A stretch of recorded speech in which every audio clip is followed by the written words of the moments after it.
Welcome back, everybody, to Watcher of All Things. My name is Kiki, and this is my podcast where I talk movies, TV shows, and all things entertainment. And today, it's a big, epic, massive review. It is episode 54, where we are talking The Brutalist. Finally, it got widespread release instead of just playing in New York and LA. I'm very happy to see this finally in IMAX as well. I got to see it in IMAX, not 70mm or 35mm or whatever, just like plain IMAX, whatever that is at my standard theater. So I've been looking forward to it for a while. If I sound strange or gross or stuffed up or anything, I have literally been sick all week. I was battling it. I had like a 4-day headache and I was just draining snot from my nose and mouth. So got over it pretty quick, but I'm excited to talk The Brutalist today. A movie that's like been so hyped up and has had so much discussion and controversy this week, of course, which we're going to get into at the start of our review. So look forward to that, talking about The Brutalist and AI for a little bit. Before we get all of that, of course, Oscar nominations this week came out. I did a video about it on my social medias, but overall, pretty bad. Emilia Perez getting 13 nominations just continues to blow my mind when it's such a bad movie. It's such a bad representation of the trans community in media and also like Mexico as well. It's an extremely stereotypical film that does not paint Mexico in a nice light. So I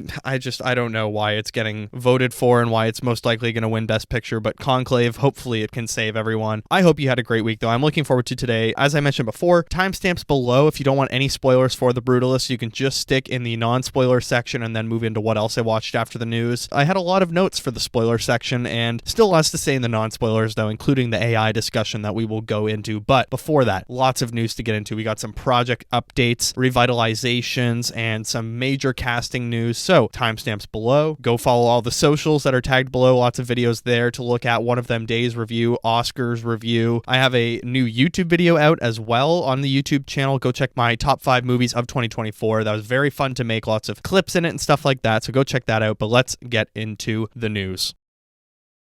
All right, well, a little thing this week, we got our first glimpse at Supergirl, a shot of Millie Alcock from behind sitting in her cast chair, or whatever those chairs are called that are on set. 2 new people have joined the cast. So Supergirl, Woman of Tomorrow, which apparently is going to be renamed to just Supergirl, is what I saw yesterday online, but I don't know if that's official yet. Well, they have added David Krumholtz and Emily Beecham to the cast. So from a Hollywood Reporter, David Krumholtz, who was recently part of the all-star cast of Christopher Nolan's Oppenheimer, and British actress Emily Beecham have joined the spacefaring cast of Supergirl, Woman of Tomorrow. It is said that they will be playing Supergirl's parents, so that is Superman's aunt and uncle. Very cool. David Krumholtz, it's so strange to still see him in the industry, because when I was a kid, he was like that elf from the Santa Claus movies, and then he was from the TV show Numbers that was on CBS. That's what I recognize him from, but it's been so fun to see him grow up and be older now, and he was in Oppenheimer, and he was great in Oppenheimer last year. But Emily Beecham, I have never heard of, but she is in the Netflix mind-bending series 1899 and appeared in Guy Ritchie's thriller The Covenant with Jake Gyllenhaal. This month, she also co-stars in the historical epic William Tell. So very interesting. I think the cast is looking really good for Supergirl, like Millie Alcock, Jason Momoa, the guy who's playing the villain. I've seen some clips of him online from stuff he's done. Really interesting. Then it looks like David Cornsweet's going to be in it. He was in London for like the last 2 weeks while they've started filming. So I don't know. It's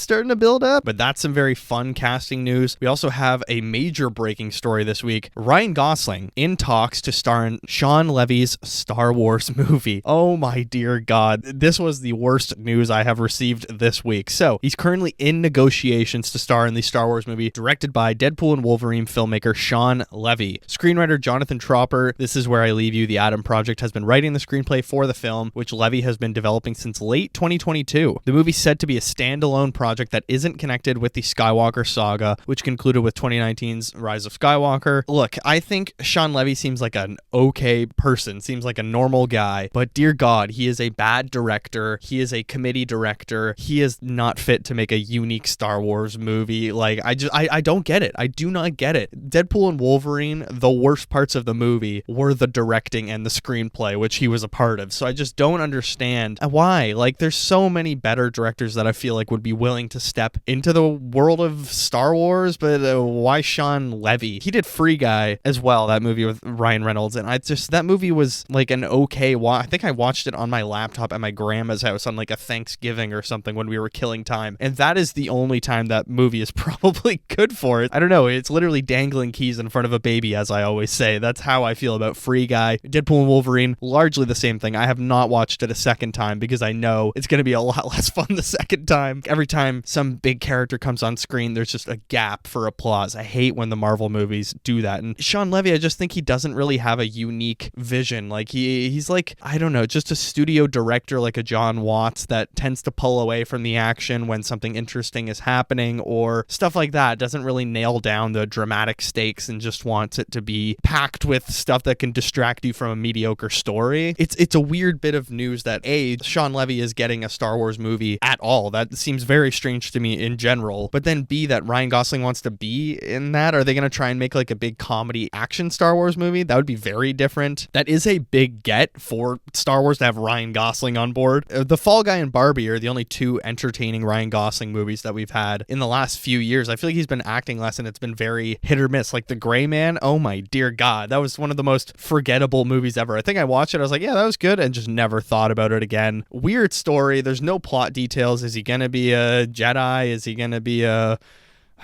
Who knows, man? Who knows? All right, well, two pieces of news surrounding Robert Eggers. First of all, Robert Eggers set for Labyrinth sequel at TriStar. So plot details for Robert Eggers' Labyrinth movie are under wraps, but Deadline is told that the film is a sequel to, rather than a remake of, Jim Henson's 1986 classic. He is writing the script with Sion, his collaborator on 2022 Viking actioner The Northman, and Chris and Eleanor Columbus will produce alongside Lisa Henson with Brian Henson. So Labyrinth, a beloved musical fantasy starring a young Jennifer Connelly and the late, great David Bowie, follows the former's 16-year-old Sarah as she navigates a vast otherworldly maze to rescue her infant brother, Toby, whom she inadvertently wished away to the realm of Goblin King Jareth. A very fascinating idea. I thought Robert Eggers, I don't know, like he's had, 3 original movies and now he's done 2 remakes or adaptations, but this is a sequel, so it's not a remake. That's not fair to say, but it is interesting his creative choices. Like this week talking about that he'd never want to make a modern movie. I really admire that. He said he's like, I literally don't know how I would shoot a phone or like all this technology or how do I shoot a car in a movie. It's just fascinating to hear him talk about how he hates the idea of shooting modern day. Like maybe the 1950s is the latest he would go, or pre-World War II, but he would never shoot a modern day film with cell phones and stuff like that. I really like that he has his time period. He's going to stick to it. He has his, I don't know, aesthetic or the world that he likes to operate in. And he's just a very interesting filmmaker. And, the more I think about Nosferatu, the more I really do like it. I think the second act struggles a little bit, but it's still such a fascinating film that I think is such a great piece of filmmaking and such a singular vision that now has me wanting to go and watch every version of Nosferatu to see like, oh, how did Eggers compare? But I really like this idea, and now I want to watch Labyrinth. I think I watched it for a third-year film class during COVID when we were online school from home at university. I think it was Labyrinth with David Bowie that we watched and Jennifer Connelly. Yeah, because it was on our exam after, and I was like, God, that movie felt like a fever dream. So who knows? Maybe that'll be in next week's What Else I Watched is Labyrinth. The second piece of Robert Eggers news, Robert Eggers reteams with Focus Features for 13th century werewolf thriller titled WERWULF Werewolf. Actually, I saw a funny tweet this week that was like, Robert Eggers thought the Wolfman movie was so bad he decided to write a script for Werewolf. Eggers is coming off of Nosferatu for the studio, and he's co-written Werewolf, a werewolf horror project that he will direct as his next feature. The company has dated the thriller for a North American release on Christmas Day 2026. The parties are hoping for more holiday greetings, as Nosferatu was also released on Christmas Day and went on to become an improbable hit. Eggers also wrote Werewolf with Sion, who co-wrote Heedy Viking Saga The Northman with the filmmaker and is also writing the Labyrinth sequel. While details are scarce, the sources say the story is set in the 13th century, so that's 1200s for you non-numerical people. Century England. The script also features dialogue that was true to the time period and has translations and annotations for those uninitiated in Old English. So like The Witch, right? I think The Witch is the only one of his films that I haven't seen of like the big four or five. The Witch, The Northman, The Lighthouse, Nosferatu. That's 4. So I've seen 3 out of 4 movies, but The Witch uses Old English as well. So that's maybe another movie I'm gonna have to. I'm just do a Robert Eggers marathon and like future projects marathon. I'll just go from The Witch all the way back to Nosferatu again in theaters and then watch Labyrinth right after. But a fascinating choice. I don't know. We're getting a lot of really interesting director and project choices right now. I mean, people complain about these original stories. Oh, there's no original stories and it's all remakes. It is, but a lot of media is just reimagining stories, and that's how it is. We're adapting things that are 100 years old or 50 years old. Were people complaining in the 70s or 80s when there was that other Nosferatu remake? Like, I don't know. I don't get it. I understand that there is an abundance of remakes and sequels and franchises right now. I totally agree with that. But there's still interesting remakes in the pipelines that could be a fun reimagining. Like, I don't think a lot of people were complaining that Eggers remade Nosferatu. I think it was very fun to see another adaptation of that story and kind of brought to modern times and a real reimagining in a way. But this sounds really fun. Like Wolfman, since my review, I've literally forgotten about 80% of that movie because of how forgettable it was. And one of my friends asked me, hey, how was Wolfman? Should I go see it? And I was like, I literally don't remember most of the film. Like, sure, if you want some warm popcorn, but there's other really good movies playing right now at the theaters that you can see instead, and some that we'll talk about in what else I watched, and one that we are reviewing today. But a couple more stories that I want to get to before we hop into The Brutalist. The long-delayed DiCaprio Scorsese serial killer film Devil in the White City is back on track. So based on a book, I believe, the actor and director have wanted to film the true story of murders at the 1893 World's Fair for more than a decade, and reports suggest it is back in pre-production. According to Deadline, the project is now set up with Hollywood studio 20th Century, adapted from Eric Larson's The Devil in the White City, Murder, Magic, and Madness at the Fair That Changed America. It is about notorious murderer H.H. Holmes, who is alleged to have tortured and killed dozens of victims, mostly in his murder castle in Chicago in the 1890s and the run-up to the 1893 World Fair. It was Leonardo DiCaprio, in fact, that acquired the rights to Larson's book in 2010, and Scorsese's involvement was revealed in 2015, shortly after the pair had a substantial box office hit with the stock trader comedy The Wolf of Wall Street. A script by Billy Ray had been completed, the film never materialized, and in 2022 the project was converted to a TV series for US streaming platform Hulu, with Keanu Reeves in the lead role and Todd Field directing. It stalled again a year later, and Reeves and Field left the project. A finished film is not likely to appear soon. Deadline reports there's no script attached to the current version of the project, while Scorsese has at least 2 major feature projects on hand. Shusaku Endo's novel A Life of Jesus as an adaptation, and a biopic of singer Frank Sinatra, as well as Shipwrecks of Sicily, a documentary about marine archaeology. DiCaprio will be next seen in Paul Thomas Anderson's as yet untitled new film due out in August, which apparently was screened in Arizona this week. It is 2 hours 50 minutes, called One Battle After Another, and it was test screened. It's an action-filled comedy thriller that updates Tom Pynchon's Vineland for the modern era. That sounds fascinating. I'm very excited for that. Licorice Pizza, I liked a lot of that film. I think a lot of it was very good. A couple moments I didn't enjoy, or I thought were, oh, that was a little interesting why that's included, but a lot of very interesting news this week. So before we get into The Brutalist, timestamps below if you only want to hear the non-spoiler section, then we will hop into spoilers. In the What Else I Watched section of the show, I have so many movies to talk about and some juicy TV that we watched, but let's get into The Brutalist.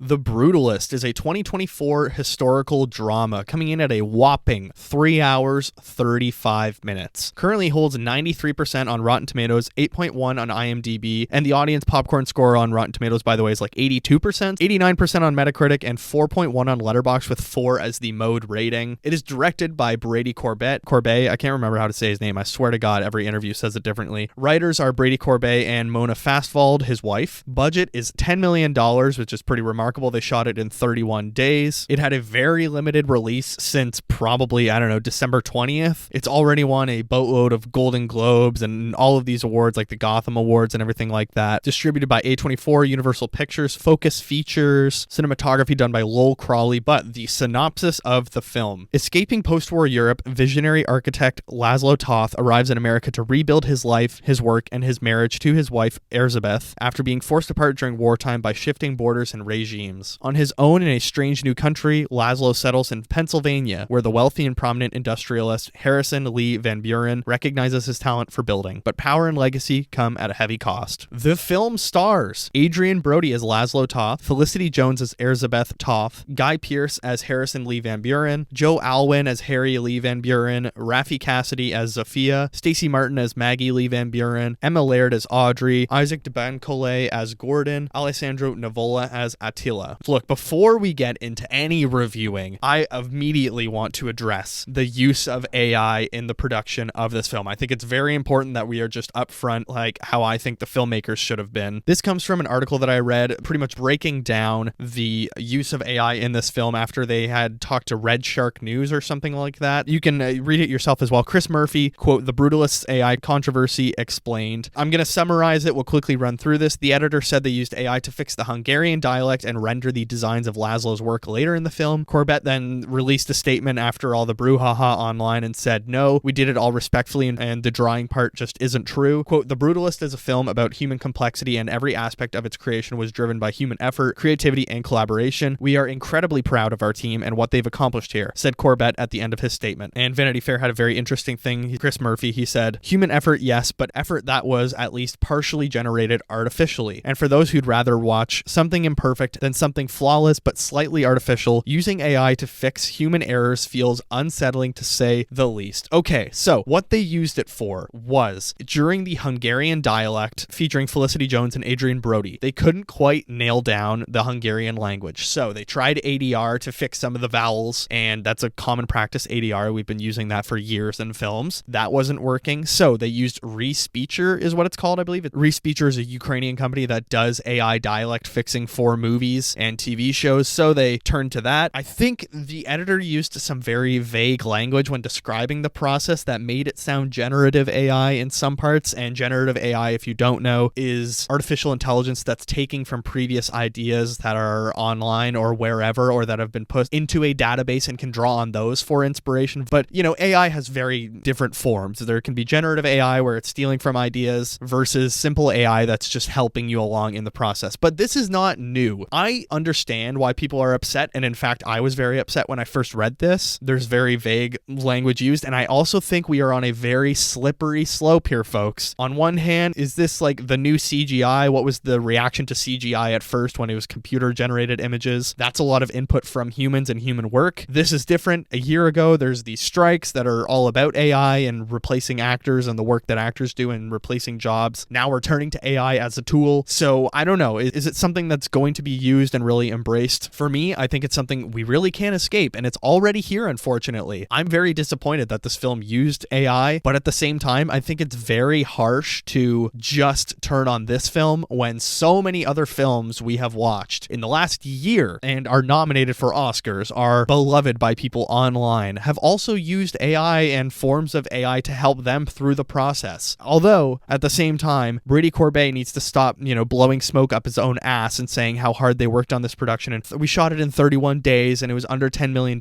I think he is very, I don't know. I don't like to use the word pretentious. I don't think it's that, but I think he loves to toot his own horn. When a small production like that, you wouldn't think they're trying to cut corners with AI. And he says, "Oh, we worked so hard." It's like, well, but be honest about the tools you used as well. Like, you use tools that are also on $100 million movies. Some other movies that have used Respeecher: Better Man, Here, Amelia Perez, Alien Romulus, Naiad. And Amelia Perez, very interestingly, used it in a very auto-tune way. Carla Sofia Gascon, I think that's her name, the main lead. She could not sing like professionally, so they completely auto-tuned her voice essentially. Interesting. You're very much manipulating the performance versus in this, it was the Hungarian dialect dude feeding his own language and accent into the AI so it would copy his vowels on certain parts in the Hungarian dialect. Furiosa used it according to Anya Taylor-Joy. He wanted the transition from both actors, Brown and Taylor-Joy, who played Furiosa, so they mixed their faces together slowly throughout the start of the film using AI. Also, Dune Part 2 uses a form of AI where it taught a machine how to track eyes in every shot so they could make them blue for the Fremen. Not exactly generative AI, but that's more teaching a machine, we need you to identify these spots so our people can go in and make them blue. So look, AI is in film now. That's how it is. It's going to be hard to escape. It's being used as a tool like CGI, like whatever, and it can be done in very humane and respectable ways to, I don't know, help performances. But I think the way they used it in this film, fixed dialect, is very pathetic and unnecessary in my opinion. If it's flawed Hungarian, that's fine. I would rather an actor is doing their very best to speak Hungarian and it's a respectable effort than artificially changing their voice and certain vowels, because it's a pointless effort. You don't need to do that. I don't care that much about some 80-yard AI dialogue. Okay, I think we should move on from this. I'm not going to talk about the AI very much probably anymore, so let's get into The Brutalist. Initial thoughts: a fascinating epic, and it really felt like a unique movie experience. Not even a movie experience. This is a film experience. Like, you know how there's movies and then there's films? This is a very serious, like, film buff film. I absolutely loved it. It was epic. I'm going to use that word 100 times today because it is truly epic. It is a grand historical drama. Could be like a biopic, but it's really just like a chapter of this one guy's life that I was fascinated by. You would think he's a real person. He's not. There aren't many movies like this anymore where it's this huge, long 3.5-hour drama exploring the life of this guy. But maybe they're coming back a bit. Killers of the Flower Moon. Then we have Oppenheimer. Now we have this. It's not perfect, but it's damn near epic and great. But let's start with the performances, of course. Adrian Brody as the lead, Laszlo Toth. Apart from the AI ADR, which I know him and Felicity Jones were on board with, but I think you don't really need. He is amazing in this. He's powerful, vulnerable. There's so much growth in his character arc, and he's extremely flawed, and he is someone that you want the best for from the moment you meet him. When you meet him, you feel like he's already been through so much, and it's wild how Brody catches your attention from his very first breath on screen in the overture. We see so much of Laszlo's life in this film that it almost feels like an epic biopic. Like, it feels like, you know, the Bob Dylan movie or Bohemian Rhapsody. It feels like a biopic of a real person, or like Tar. It feels like we're actually studying someone that could be real, but it's not real. And I thought it was fascinating, and I thought Adrian Brody is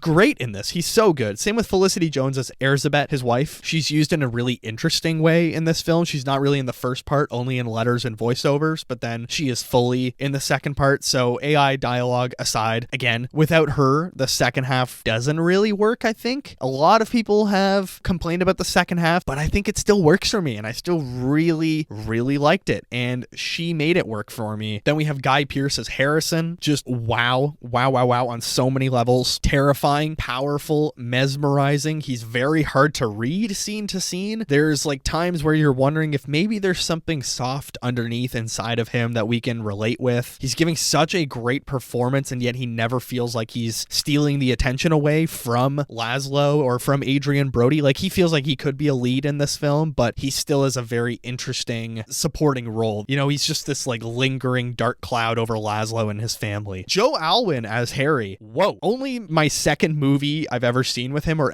second time ever seeing him act. He's great in this. I saw him in Kinds of Kindness, thought he was really good in that, in The Third Story as Emma Stone's husband, and he is amazing in this as well as Harry, Harrison's slimeball son. He has a very interesting character arc as well. And right off the bat, before I talk about the rest of the performances, every character arc in this film works 100%. There were no missteps for me in this movie character arc wise. And then Raffi Cassidy as Zofia, Laszlo and Elizabeth's niece, who comes with them to America. She has a very interesting and under the radar role in this that is kind of hard to talk about without spoilers. She's very important to the overall message of the film, though, I would say. And Alessandro Navolo, the Rhino, as Attila, his cousin, I wish he was in it more. He's only in like a small chunk of the first part, and then he never shows up in the film again, and he has a very limited but wonderful role. And that's not spoiling. I don't tell you what happens to him. I think Attila is an important step in the immigrant experience that this film is trying to talk about, especially post-World War II immigrant experience, but a lot of it I think still probably echoes today, where even immigrants can turn on each other and treat one another badly in a certain very bigoted way of like, oh, you have it so much easier than me, or oh, you're not worthy of this experience and this opportunity. Things like that still happen today. There is still like immigrant on immigrant racism today very heavily all over the world, not just the United States. In every country it's like that. But let's get into the story. Overall, the performance is fantastic. I think everyone is amazing in this movie. Everyone who's been nominated for this film totally deserves it. The story itself, The Brutalist, is a fascinating analysis of the immigrant experience, as I said, post-World War II for European Jews. Holocaust. The idea of America as this haven, how it could change your life, the horror that you've experienced in World War II being over now. Is it all over now? What have we been promised? How does that promise play out? That's really what this film is about. And it's just such a fascinating story that you would think is a biopic of, this could be anyone successful that has moved to the United States, and also the artist journey of surviving World War II and the Holocaust and concentration camps, as Laszlo had. He was in Dachau and then he moves to the United States after the war. It's just really interesting to understand the intellectual. And when I say intellectual, I don't mean just a smart person, but he would have been considered an intellectual. He went to Bauhaus in Germany, which is an art school. So he would have had a target on his back during the Holocaust, not just for being a Jew, but for being an intellectual, like we're seeing in the United States right now. J.D. Vance saying professors are the enemy. That is literally a page out of the fascist playbook from 1933 of targeting educators and, they're brainwashing people, burning books, all of that stuff. That's what we're seeing in the U.S. right now. There are elements of this story that I think right now are very hot topics to talk about, and it's like, you're really not putting this out at a good time given relations in the world. Then there's other parts that have terrifying echoes of today and the American dream and America in general, and how those ideas continue on. And we've seen very little prosperity in 80 years. Directing wise, Brady Corbet directs this so well. What a vision this film has, and just a singular, monumental, epic voice behind it. It feels very intentional every step of the way. It never feels like he's trying to branch out and make this movie something that it's not. Every scene I felt like there wasn't anything I would cut out. And I waited like 3 hours even to write my Letterboxd review because I just had so much to process thinking about The Brutalist. The runtime is totally justified of 3 hours 35 minutes. Like I said in my YouTube video, other great epics, and this goes for historical epics, sci-fi epics, fantasy epics, whatever it is. What I love is it feels like we are watching a process to destroy a ring, or defeating the dark side, or becoming the Messiah. You can have these grand, larger than life stories that can present so many elements and interesting technologies and beautiful things to look at and feel bigger than us and things we'll never experience in our own lives. But you center them around human beings that we have met in our lives. These are people we have run into and that we know in our society. And it's the heartbeat of the story that makes it all work and makes it so relatable. And that's what I love about this epic so much. It is a family experience. It is one man's experience of escaping horror and realizing things are not what he thought they were going to be. And I think this is just so well directed, and the writing as well. It's one of the best written films I've seen from 2024, and the dialogue is so snappy, it's heartbreaking, it's devastating, and it's just so real. Kind of unbelievable truth to this story, and this is how people would talk to each other in real life. They're not trying to,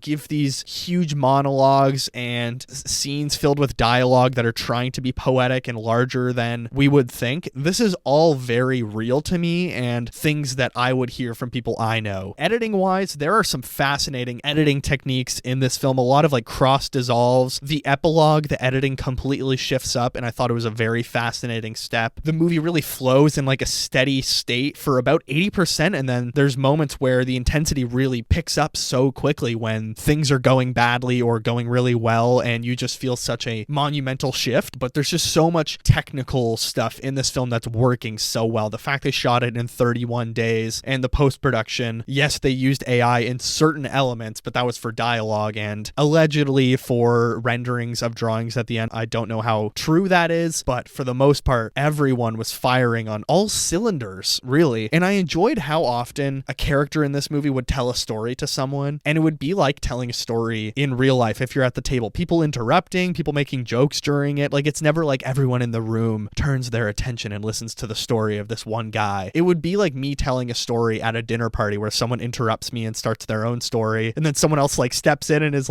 actually, he was telling a story. Can we get back to that? It was just so real. They're not trying to tightly summarize it in a perfect bow. It's the storytelling is a little messy of people in the movie, which I enjoyed. And I guess I sort of already alluded to it a little bit, but 3 hours, 35 minutes, right? Pacing wise, flawless. One of the best paced films I've watched in a while. It absolutely flew by. In fact, this is my first film I've ever seen with an intermission, and the intermission really snuck up on me. Part one is so entertaining. The intermission was a very welcome break. I actually was oh, what a great place place to stop, and you get 15 minutes. I went pee, I stretched my legs, I got some Maltesers, and I came back to my seat. And then you know what? After the intermission, part 2 flew by even faster. I actually thought the second half went much quicker than part 1, oddly enough. Maybe because I had a break and I was refreshed and I had a snack with me, but there was something about it that when I came back to my seat after the lights went down again, it was crazy how fast it went by. So I don't know, intermissions are cool. I Googled what countries in the world have intermissions, and Google said, quote, Bollywood films are already ahead of the game and incorporate intermissions when planning their film structure. Countries such as Switzerland, Egypt, Iceland, Jamaica, and Turkey also incorporate breaks into their screenings. Very cool, and this was my first one. My friend had it with Hateful Eight. I've never had it before, so this was a fun treat. Okay, back to some more technical elements. The music, Daniel Blumberg has crafted, I don't know, I don't want to say monumental again, but just an epic score that uses deep brass and like creepy piano. It's just so good. I've been humming all day and yesterday since seeing the film. Bum, bum, bum, bum. And I listened to the score while writing my notes, and it's just one of the better scores of 2024. I have to say, Dune Part 2, Challengers, The Substance, Furiosa, The Brutalist, all really great scores. But I also think, like a lot of this film, very intentional, and every part of the film is telling a story within itself. And I think the score is also in some ways trying to tell a story, which I'm going to talk about in spoilers. Cinematography by Lol Crawley. Lol Crawley, I'm not sure how to say that, but the movie is wonderfully shot and colored so well. The use of VistaVision, so interesting. I can't remember the last VistaVision movie I saw, but seeing this in IMAX, everybody, go see it in IMAX if you're going to see it, because I can't remember a taller film. It felt like the whole screen, every millimeter of the screen was taken up by this movie. There was nothing cut off, no frame, no nothing. It was such a tall movie that sometimes when there was captions, I couldn't catch everything that was going on because I'm like, my eyes can't see that wide. It uses chapters in a really fun way that I thought worked. So you have Overture, Part 1, The Enigma of Arrival, the intermission after that, Part 2, The Hardcore of Beauty, and then the epilogue, The First Architecture Biennale. I think the chapters actually helped with the pacing as well to let the viewer know where we are in the story. And you're so entertained at the same time, but you know where you are in the story. And it gives the film a very interesting episodic feel that I feel like maybe others who don't like long movies will appreciate. So I'm fine with long movies, but like The Enigma of Arrival is such a great title. And I think Part 1 is definitely stronger than Part 2. I think that's the strongest part of the film, as well as the overture. Without spoilers, of course, you know, he's just survived the Holocaust, death camps, concentration camps. He's done everything in his power to emigrate. You can't even bring your family with you. And once you arrive, it feels like a miracle. Like, how have I got here? This is insane. But it's not what he expects. Part 1 of the film is all about the strange discoveries you make upon arrival to the United States and those ugly truths that are there as well. Part 1 could genuinely work as its own film, in my opinion. I think if you add on like maybe one more clear-cut scene at the end of it, or the first scene of Part 2, you add that to Part 1, I honestly think that would be like a 2-hour film. And I think that just shows how strong the filmmaking here is. And the overture in general gave me goosebumps. And Part 2, The Hardcore of Beauty, and the epilogue, The First Architecture Biennale, this is where a lot of people I've seen in their reviews have kind of lost love for the movie. They think Part 2 doesn't really work. I see why you would take issue with the big tonal change of Part 2, but it really, really worked for me. I thought it was a natural progression on Part 1 of things changing in their lives, and it's a huge shift in focus and tone and new characters, but it's very deliberate for the story and what Corbett is trying to get at, and I think Part 2 is very necessary in how it's done in this film. Not as strong, sure, but I think it's still very effective. And weirdly enough, during this movie, I actually thought of Better Man, because there's that quote from Better Man. He's like, art is valuable because it costs you something. And that's what a lot of this film is talking about. Nothing is guaranteed in life. And if you want a legacy, what are you willing to give up? How much are you willing to suffer or go through or put to the side in your life and work for? There's a lot of very difficult questions in this film that are asked and realities presented. A difficult conversation to have right now, and one of the more interesting things and one of the more hotter topics that you're presenting in this is talking about being a Jew after World War II. Of course, the question of where Jews are welcomed, and Israel and Zionism. They've just been expelled from most of Europe, and now it would seem as if America is an option, but is it? There's also the question of Israel's creation in general in this film. Does staying in America make you less Jewish? And who owns the Jewish identity now? A very strong inclusion in this film that I think I'll talk about a little bit more in spoilers, so I can talk about more openly in this. So once you've seen the film, I think then you would understand this film's stance. And I mean, anything I didn't like in this film? Not really. I think it gets shaky at times in Part 2, but the epilogue and Part 2 really did work for me, as I said, the more I sit with it and think about it, the more I totally agree with part two's necessary structure, and I enjoyed all of it. There's a very interesting purpose to every point of the movie that needs to be conveyed, but overall, I think The Brutalist is a really great dissection of the American dream, the immigrant experience, the Jewish identity after World War II, and legacies in art as well. There's a lot of interesting conversations happening in here. It's long, but the movie flies by. It has amazing performances in it that, in my opinion, didn't need AI, but it's wonderfully directed, written, just an epic time at the movies. It's a very epic 4.5 out of 5 stars for me. A lot to talk about in spoilers, so let's do it. Let's get into spoilers for The Brutalist.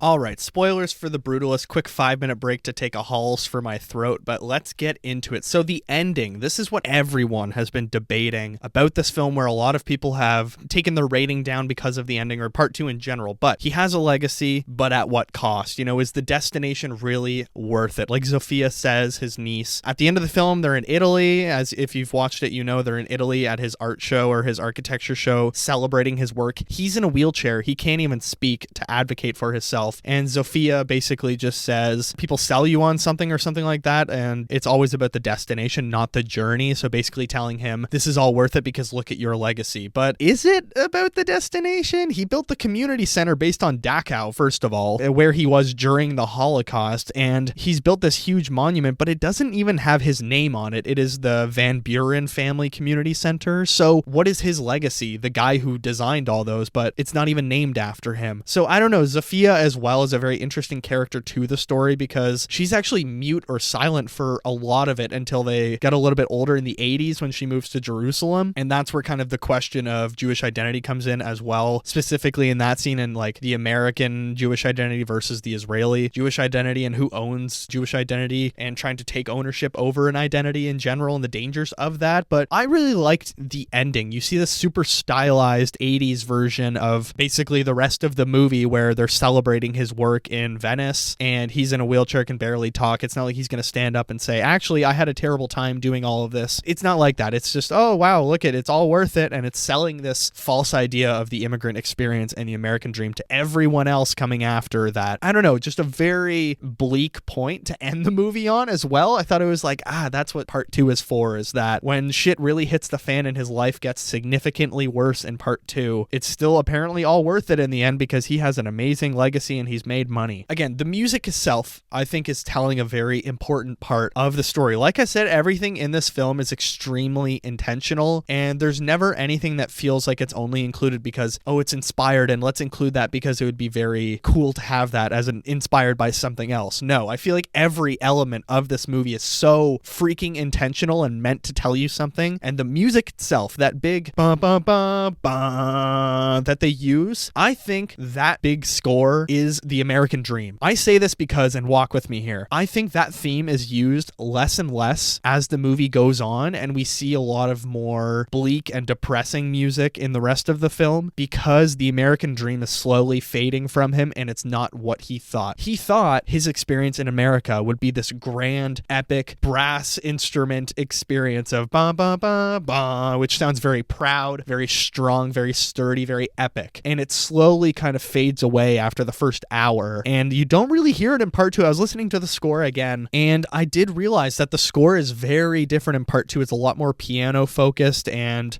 sad elements rather than that grand artistic orchestral sound. So like the dream fading, I think the score starts to fade at the end of the film because it's his fading ideas, but also it's repackaged in the 80s. We hear literally like a keyboard synth version of that ba ba ba ba whatever. You hear it in an 80s version because, like his American dream, it has been stylized, repurposed to fit a new image, like his architectural gallery celebrating his work. There's every element of this is trying to, drive at this point and really bring it home in the end, and it worked completely for me. I came home, I just sat with my empty note screen for a minute of what I wanted to talk about in this film, and I tried to just parse out every element of what it's trying to do with the story. And I think the score is such an important part of the story of what it's trying to tell and how it slowly devolves evolves over the movie from, when he arrives on the boat to New York and he has the Statue of Liberty upside down, a mind-blowing shot that I'm going to think about for the rest of my life. And you hear that epic score and you're like, wow, he's done it already. Like, he's here. It's his dream coming true. And slowly the movie just devolves into horror. And something that Elizabeth says to Laszlo in a letter, she says, quote, "None are more hopelessly enslaved than those who falsely believe themselves free." That is literally what this movie is about. That should be the tagline, because you aren't free as an immigrant. Laszlo is the lapdog of the Van Burens. He thinks he is the grand idea master, but a lot of the time he is at their disposal. He can only work when they say so. He's in a very terrible way when they find him, but he's making it work or whatever, living in a charity house as a heroin addict, doesn't have his family in America with him. They give him an opportunity and then all of a sudden they take ownership over him, thinks he is having a choice in all of this, and he has made it. He has not. He is only as free as they let him be. And even when he starts to get successful or when anything goes wrong, Harrison treats him like shit, kicks him to the curb. And I will say, content warning for what I'm about to talk about involving sexual assault. If you want to skip ahead 2 minutes, you can do that. This film is also about generational violence. Elizabeth, after World War II, is very open with the fact that she tried to keep her body to herself and has experienced violence against herself and other women who were not as lucky. But Laszlo as well. Harrison rapes him when they're in Italy, and Laszlo is drunk, he's using drugs, and Harrison attacks him, says he is a leech on society, he's lucky that he gets all these opportunities, and he wastes it all away. Like, essentially he's a waste of life, and he takes advantage of him as he's passed out on the ground. And again, going back to that quote, none are more hopelessly enslaved than those who falsely believe themselves free. Laszlo is given this drug once because he had a broken nose coming to America, and he becomes an addict, which, you can't yell at him for becoming an addict. That happens to people. And he's gone through a lot of trauma, surviving the Holocaust in the last few years. Comes to America in 1947, becomes a drug addict, yes. But there is discussions of generational violence. Harry raping Zofia, Harrison raping Laszlo. Immigrants are kind of at the mercy of the wealthy in America. Honestly, scary scenes in this film that just show how quickly it can turn to violence. Okay, let's talk about some of the relationships in this film as well. Harrison and his son Harry, so that's Guy Pearce and Joe Elwyn. Harry slowly evolving into his father is exactly the generational violence and trauma and kind of the evolution of their family that is so fascinating. Whether it's at the start, he has a temper like his father, and then he grows that stupid mustache that his dad has over the course of the film, and he slowly turns into having his dad's violent temper, including that haunting scene with Elizabeth at the end. He kicks her walker out from under her and drags her out of the room. And let's get into, the Laszlo-Elizabeth relationship as well. She really shakes up the second half of this film. Before her arrival, it feels like Laszlo can kind of bear the depressing reality of this false promised dream, but now that that false dream has also been dealt to his wife and his niece, I feel like he kind of starts to come apart in the second half, realizing he has all this pressure on him and he's kind of sold this dream for something that it's not. So that's why I think the second half really works for me, because the first half is, like a lot of people have mentioned in their reviews, the first half is really building up this false American dream and that, oh, maybe you can have success, but it's not going to be what you looked like. Then the second half just completely chips away at it and breaks it down, and that it's really the failure of the American dream. And it does feel like a lot of this movie is Laszlo trying to forget his old life and the war, and he's trying to move on, but he hasn't processed any of that. That's why maybe he turns very quickly to addiction, because he's trying to cope with a horrible life and that his family's not with him and what he's been through at Dachau and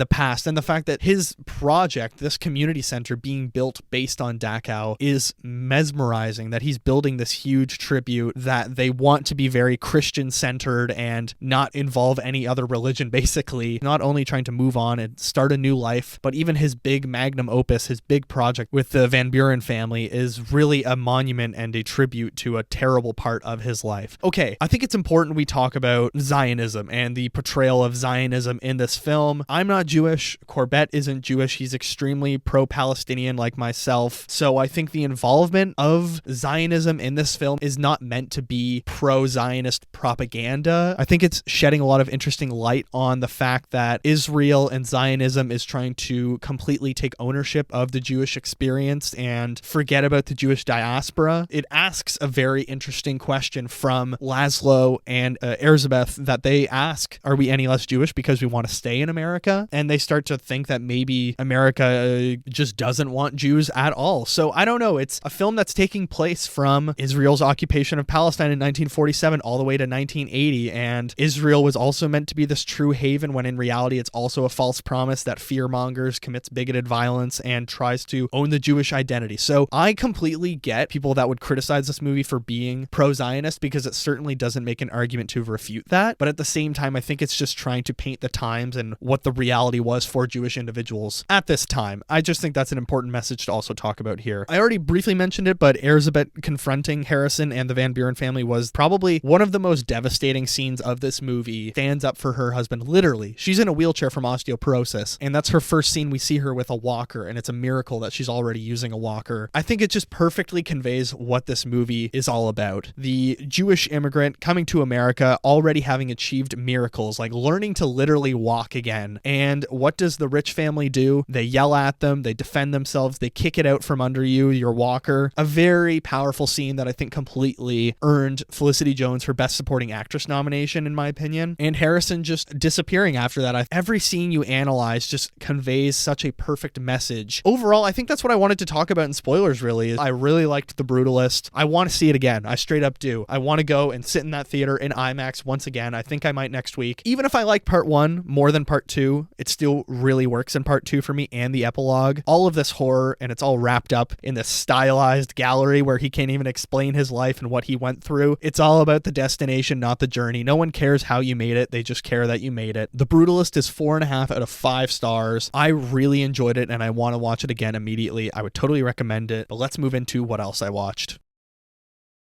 We have a big what else I watched section. Let's start with books. Okay, Superman, Batman, Absolute Power. It's technically the third book of this run, but I have like 3 to 9 out of a bunch of them. Put a video out on it in part 8 of our comic collection read through. I liked it. I think it's probably the weakest of the books that we've read. I think similar to the one I'm about to talk about, there's just too much jammed at the end of it that it really loses itself. Like it'll be a really great story for 3/4 of the book. Then the last quarter, the final 2 issues or whatever, 40 new characters and villains, and it's just everyone thrown on the pages together, and it sort of loses what it was all about at the start, and it's not very interesting. I do like the Batman and Superman elements that they have in the books. Those are very fascinating, but I just hate that out of, say, 9 issues, 7 of them you think it's one villain, and then in issue number 8 they're like, oh, it's actually Ra's al Ghul. I don't know. I like the artwork style at least. After Absolute Power, in the second book I read, which will be the video that comes out this week for you guys on the socials, so Superman, Batman, Vengeance, the third act, I guess, if you can call it that in a book's like the final act or the big showdown at the end, the last 2 issues, is even worse. Maybe I like it less, actually. The artwork feels a lot more kiddie and childish. They also have Bat-Zaro and Bizarro, the Superman and Batman inverses from another timeline, and they don't really work. I don't know. I'll talk about it a bit more once I can gather some thoughts and some notes down. Go to my socials right now if you want to hear my thoughts on that. But let's get into TV shows, and then I have a lot of movies to talk about. 8 movies to talk about and 3 TV shows. Conan, Sona, and Matt discussed the LA wildfires. It was the first time the Team Coco people were back in the studio after Sona lost her house and everyone else was evacuated for the fires. So a very emotional podcast episode that I don't know we've ever had a Team Coco episode as emotional as that. And Conan just lost both of his parents this month within 3 days of each other at the age of like 95 and 93. A lot of emotional context behind the episode, but they just talk about the fires and Sona losing her house, and it was very, very therapeutic to listen to. It felt like 3 friends back together after an extreme tragedy that they all experienced. Felt really nice with the levity they have and the emotional intelligence and the sympathy. It just felt like I needed to hear that, so I really enjoyed it. But as for actual TV shows, Survivor Cook Island, still working our way through it. We watched episodes 7 to 10. One of them, which I've never experienced in Survivor, one episode was a complete catch-up of all B-roll footage that had been cut out of. It was like a deeper look or something like that. So it's all this extra footage that they didn't show in the first 7 episodes, and they put all that extra stuff into episode 8. So it's not actually a new episode with anyone voted out. We skipped that episode because I don't really care to see extra stuff. So we went on to the next episode, one episode where Flicka went home and then Brad went home in the next episode, and he joins the jury even though they're not even merged, which I don't don't know. Watching old Survivor, sometimes it's like interesting because they haven't gotten the formula down yet or what the rules should be. But then they have a double elimination episode again where Rebecca and Jenny both go home. Jonathan Penner survives by the skin of his teeth. Very fascinating. I really like the season. I think Yule is such an interesting character and I totally get why he wins the season. But I also binged 11 episodes of Pop Culture Jeopardy. That is like my show to watch while I'm doing job applications, is Jeopardy or Pop Culture Jeopardy. Okay, movies. The Substance. I rewatched it last weekend. My girlfriend wanted to see it, so I bought it in 4K. She was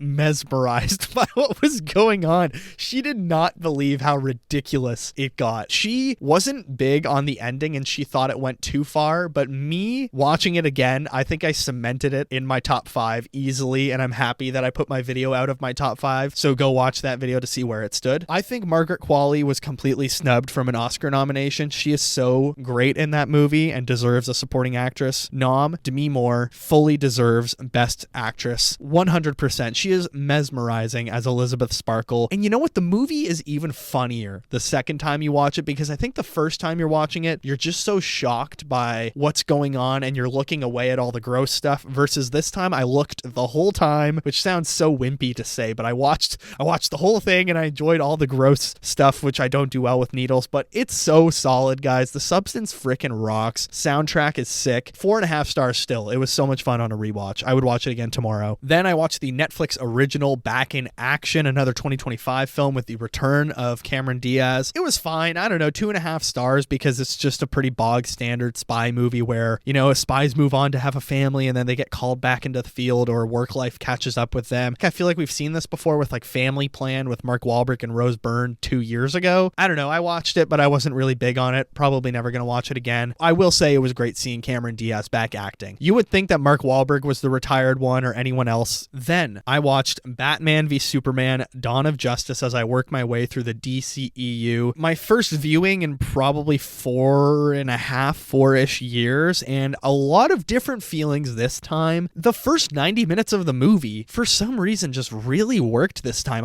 I was very entertained at the start with like Batman looking for the thing, Lex also looking for it, Superman's full of regret, and it all just worked really well. Also, the warehouse fight at the end is amazing. I think that's like the best part of the movie, but Jesus, do the wheels ever come off? It's strange to say. It's actually the moment when our heroes first meet in the movie that I think the movie is the worst. And we get the "Do you bleed" line, which is terrible. It immediately throws all the interesting stuff that we've raised in the first 90 minutes away for gray CGI, stiff punch-up stuff. And it's a shame. And I forgot how bad the email is with the Justice League of, I guess Lex Luthor has come up with all the logos and the names for our heroes. And Gal Gadot is so bad in the movie. Oh my God. She's a terrible actress. It's very interesting to watch a movie that you liked the first time you watched as a 16-year-old, 8 years later or 9 years later, and you're like, dear God, there's so many things wrong with this. And every time I've watched the movie, my opinion of it has gotten worse. The characterization is, well, awful. Like, Batman is around for 20 years, but he's still known as the Gotham Bat or the Bat of Gotham. He kills everyone. That just does not work. I don't care, Zack Snyder. I'm sorry. Henry Cavill's Superman doesn't work at all for me. Amy Adams completely forced into the role and into the story. No room for her. Gal Gadot, stiff, awful, terrible. And Cavill's accent as well, just like completely is gone sometimes. 2.5 stars. It was okay. Then I went to the theater and saw a couple new movies. I saw Flow and One of Them Days. Flow, very good. A very depressing cat escaping a flood and climate change story that I thought is very gorgeously made, and I really liked the story with zero dialogue. Fun to watch. I gave it 4 stars, and I completely get why it might win Best Animated Feature. Then One of Them Days, I made a video about it for the social media. Go check it out. A lot of fun. 3.5 stars. Keke Palmer is just so goddamn funny, and SZA blew my mind in how funny she was. I was not expecting that at all. The fact that it's a January comedy and it was that great, I was blown away. I would totally recommend it. Then my friend and I watched Inception because he hadn't seen it in forever. I've seen it a few times. I love it. I don't know. It's close to being my favorite Nolan movie. I don't know. There's so much that works for it. It's such a confusing but not confusing movie. I get that people don't like how much is explained in Interstellar, but there's so much explained in Inception that works completely. Like, it's the most hand-holding sci-fi movie ever, but I appreciate how much they're guiding me through it. And it's so personal and feels so emotional for something that's, I don't know, a pretty wild, like 5 dreams, 5 realities, deep dimensions, whatever. And it's just the cast cast is amazing as well. I love how much Christopher Nolan changes up his cast in every film. It completely works for me. I think the score is so good that there's only like 2 songs in it really, but it's just played at different lengths and different tones and stuff like that. Inception's sick. Watching it in 4K was mind-blowing as well. I don't care. I know I'm unemployed, but that TV is the best purchase I've made in so long. Then The Last Showgirl. The night before the Oscar nominations, we saw The Last Showgirl because I figured Pamela Anderson's probably going to get an Oscar nomination, as everyone else had predicted. Oh boy, The Last Showgirl did not really work for me. I think there's a great ensemble, but wow, the script and the directing is so sloppy. Like, scene to scene, our characters are just polar opposites of what they were before, and it feels like there's so much empty space in a 90-minute movie leading to nothing in the end. Like, the ending is so quick and a 10-second thing. I think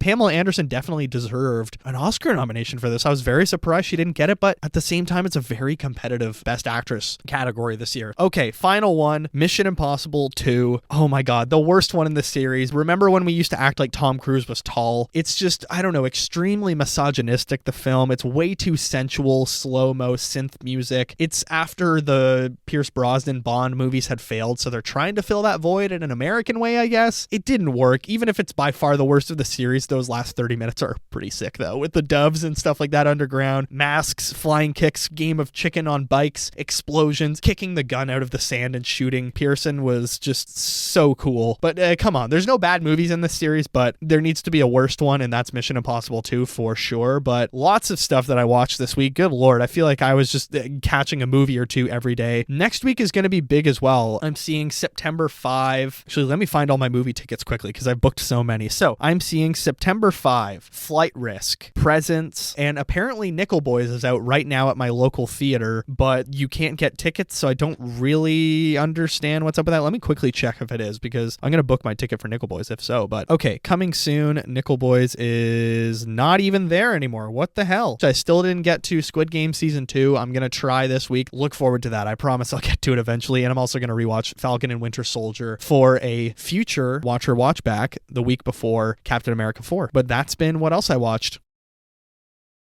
And I think that's going to do it for a very difficult movie to review because there's just so much to talk about in it. But that's going to do it for episode 54, The Brutalist. I'm sorry if I seem scattered. I feel like I'm a zombie this week after being sick. My brain and my head has hurt all week, and I've just been coughing and sneezing like crazy. I just haven't been myself for a few days. If you saw The Brutalist, let me know what you thought of it. If you haven't seen it, go see it. It's a really fun movie theater experience to have an intermission, a 3-hour, 35-minute movie. But as always, please rate and review the show 5 stars on all of our streaming platforms, whether that is Spotify, Apple Podcasts, Amazon Music, Acast. We are an Acast produced show. Wherever you get your great podcasts, like Watcher of All Things, rate it 5 stars and leave a positive review underneath. If you are on the YouTube channel where there is a brand new video up from this week, go check it out, my top 5 movies of 2024. Make sure you are hitting like on this podcast episode, subscribe, and comment down below what you thought of The Brutalist. What are your top 5 movies from 2024? Hit that notification bell so you know when new videos or new podcasts drop. You can also email the show, watcherofallthings@gmail.com, or reach us through social media. Instagram and Threads are at Watcher of All Things, and the TikTok is at watcher.of.all.things. Follow me on all of those platforms, as well as my personal Letterboxd account, KikiJ70. That's KIKIJ70. I post tons on the social media pages, so it's worth it. Trust me, lots of extra content there. This week, one of my videos just randomly blew up. I've had 2 videos blow up ever on social media. One of them was a stupid Nosferatu Airbnb sketch that I wrote and recorded with a voiceover of POV Nosferatu is your Airbnb host that has like 21,000 likes on Instagram. And then I posted a TikTok this week just complaining about the Oscars with literally a Apocalypse Now sound to it, and it got 5,000 likes. I don't know, but follow me on all those. They're all linked below as well. Next week, Companion, the Jack Quaid, Sophie Thatcher film. I'm going to see it in IMAX. I'm very excited for that. It's going to be a good episode. Thank you all so much for listening. I hope you aren't getting sick like I was this week. Enjoy yourselves during these cold days, and I will see you in the next one.